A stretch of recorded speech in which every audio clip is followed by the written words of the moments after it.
মন্ত্রী এমপিদের এবং তাদের স্বজনদের বিদেশে যাওয়া, উন্নত চিকিৎসার নামে বিদেশে যাওয়ার উপর নিষেধাজ্ঞা আরোপ করেন, রাতারাতি দেখবেন স্বাস্থ্য খাতের ব্যাপক উন্নতি হবে। স্বাস্থ্য খাতে বরাদ্দকৃত অর্থ হয় প্রায় 40,000 কোটি টাকার কাছাকাছি। সমানভাবে 64 জেলা দিয়ে যদি আপনি ভাগ দেন, প্রতিটি জেলা খালি স্বাস্থ্য খাতের জন্য প্রায় 500 কোটি টাকা করে পায়।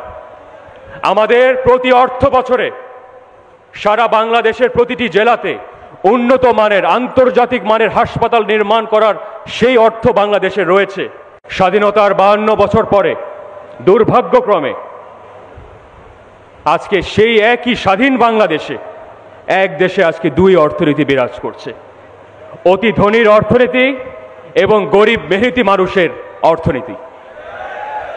কোনোভাবে আমি চাই না বাংলাদেশ যাতে আগামী দিনে একটি অভিজাততন্ত্রতে রূপান্তরিত হয়। ইংরেজি ভাষায় বলে ইকোনমিক অলিগার্কি। 30 লক্ষ শহীদ রক্ত ঝরে নাই কিছু সংখ্যক ব্যবসায়ীর, কিছু সংখ্যক শিল্পপতির পকেট ভারী করার জন্য। আজকে অতীতের মধ্যবিত্ত আজকে নিম্নবিত্তের কাতারে চলে গেছে, অতীতের নিম্নবিত্ত আজকে গরিবের কাতারে চলে গেছে, অতীতের গরিব আজকে হতদরিদ্রের কাতারে চলে গেছে। বাংলাদেশের শীর্ষ 1000 ধনীকে বাদ দিয়ে বাংলাদেশের মাথাপিছু আয়ের একটা জরিপ করে দেখেন। বাংলাদেশে অর্থের অপর্যাপ্ততা নেই, আছে চরম অব্যবস্থাপনা। যদি তৃণমূল পর্যায়ের মানুষকে মূল অর্থনৈতিক স্রোতধারাতে অন্তর্ভুক্ত করতে চায়, আমি সরকারের কাছে বিনীতভাবে অনুরোধ করছি, আপনারা জেলা পর্যায়ে বাজেট বরাদ্দ করেন, জেলা পর্যায়ে গভর্নর নিযুক্ত করেন।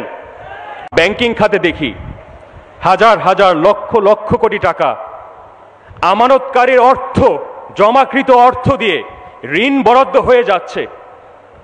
একবার আপনাদের বিবেকে বাড়ি খায় না? একবার আপনাদের নৈতিক মানদণ্ডে বাড়ি খায় না?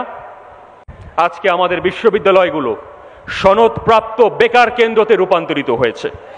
আজকে 48% শিক্ষিত যুবক আজকে বেকারত্বের হাহাকারে ভুগছে। মূল্যস্ফীতির তীব্রতা আপনারা সকলে অনুভব করছেন। বাংলাদেশে আজকে কোটি কোটি মানুষ, নীরব একটা জনগোষ্ঠী অর্থনৈতিক হাহাকার দিয়ে পার করছে। কোটি কোটি মানুষ নীরবে ভুগছে।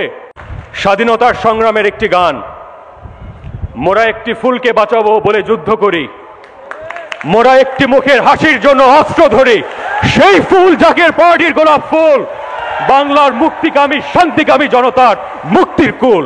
ইনশাল্লাহ সেই কল্যাণ রাষ্ট্র আমরা গঠন করব, সেই সোনালী বাংলাদেশ ইনশাল্লাহ আমরা প্রতিষ্ঠিত করে ছাড়বো ইনশাল্লাহ।